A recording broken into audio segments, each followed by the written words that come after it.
Let's say something about anxiety today. We're all familiar with anxiety. It's a sense of worry, sometimes a sense of fear at an event perceived as threat, danger, or unpredictable, or something beyond what is our normal routine. So, firstly, understand that anxiety is very normal. Anxiety is like fear and anger, a very primitive feeling, emotion in all animals necessary for survival. So, in your brain, you have two parts, the prefrontal cortex and what is called as the primitive brain. So, the primitive brain, of which an organ called amygdala is primary, is the one which controls your emotions. And the advanced brain, that is the prefrontal cortex, that controls your cognition, your language, your communication, decision making, reasoning, etc. Now, when any animal perceives itself to be under threat, reasoning takes a backseat. So, if you see a dog attacking you on the road, you don't stand there and reason thinking, oh, this may be a pet dog, it's not going to bite me, etc. The first thing you'll do is either you'll run or throw a stone at it in defense. So, when we perceive threat, danger, and a sense of unpredictability, then anxiety will set in. So, you can say it is a kind of worry about what would happen. And normally it is when you do not know what the outcome is going to be, or the outcome is so important that you start worrying about it. Now, is this good or bad? Definitely it is good, because a little bit of worry and anxiety helps us to do things better. Typically, say you have an exam tomorrow, then yeah, if you're anxious about your outcome, then you would put in some more effort. So let's see a few important things about anxiety. Firstly, it is very, very normal. In fact, as I said, it's a very primitive emotion necessary for our survival. Okay. So we are traveling, so we are a bit anxious whether everything has been packed.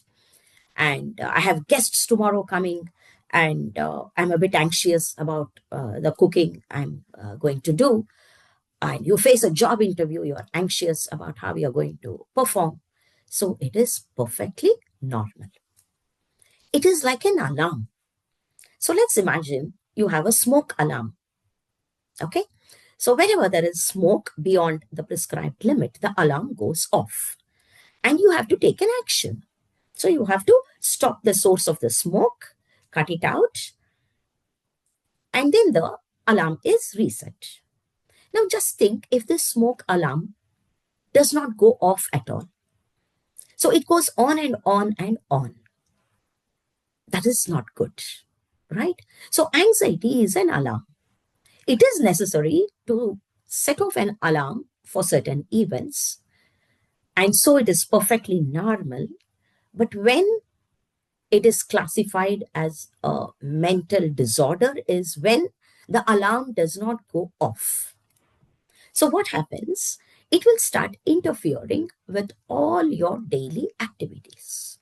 Every activity becomes a source of anxiety. I need to dress up, so I'm very anxious. After dressing up, I'm anxious whether I'm looking good. I need to go catch the bus, so I start getting worried whether I'll reach there on time, and so on. The next step would be the extent of anxiety. So, when anxiety becomes very intense, it can lead to physical symptoms like palpitations. Your heartbeat will go up. Your face will become flushed, and you may become irritable. And sometimes a sense of fear, severe sense of fear, grips you. And at extreme cases, people may just get into a panic attack and may even faint. So you see, there are stages. A normal level of anxiety, a slightly aggravated form, and an extremely aggravated form of anxiety. And that's when it's called as an anxiety disorder and it becomes a mental health issue. Now, firstly, dear friends, don't get worried by this mental health issue. There's a lot of hype today at times. And of course, at times, it's also good to know and have some awareness about these things. So let's see some very simple things about anxiety. Firstly, accept that a small level of anxiety is perfectly normal and there is nothing wrong with you. But slowly, what could happen is you will find that you have started worrying about things of which you were not worried earlier. Sometimes it could happen with age. So when I was 30, a guest of 20 people didn't mean anything to me. I could easily cook. But now at 62, I get a bit anxious when I have a large number of guests. So just see when you're transitioning. A part of it could be because of age. The second point about anxiety is it is unique to every person. What makes me anxious need not make you anxious. I am a teacher by profession. So talking in front of 50 people, I'm not scared. But somebody who is not used to crowd may become extremely anxious if they have to address a crowd. So it is very individualistic. Nextly, remember that it is also situational. The same event may make you anxious under certain circumstances, and you may not be worried under others. Say, supposing I have to catch a flight. Okay, I'm just going on a tour, right? Take the second case. My parent is very sick, and I'm taking a flight to go and see my father, right? So, in the first case, I may just go to the airport. Okay, if I miss the flight, fine, due to some emergency. I don't think about it. But in the second case, it's very important for me that I go on time, and so anxiety sets in. So you don't have to sit and worry about anxiety. So don't start thinking, I was not worried about this earlier. Now I am getting worried. So I have a mental disorder. Don't firstly classify it, right? And lastly, anxiety is solvable. One major issue I find with people in their 30s, 40s, youngsters is because of so much awareness about mental health. At the smallest sense of any discomfort, they classify, oh, I have a mental health issue, right? And classifying your problem gives you a lot of excuses. Let me give you an example of a person I knew who was going through some rigorous, programs to lose weight. Suddenly, that person was declared, with some tests that you are insulin resistant. And so it's difficult to lose weight.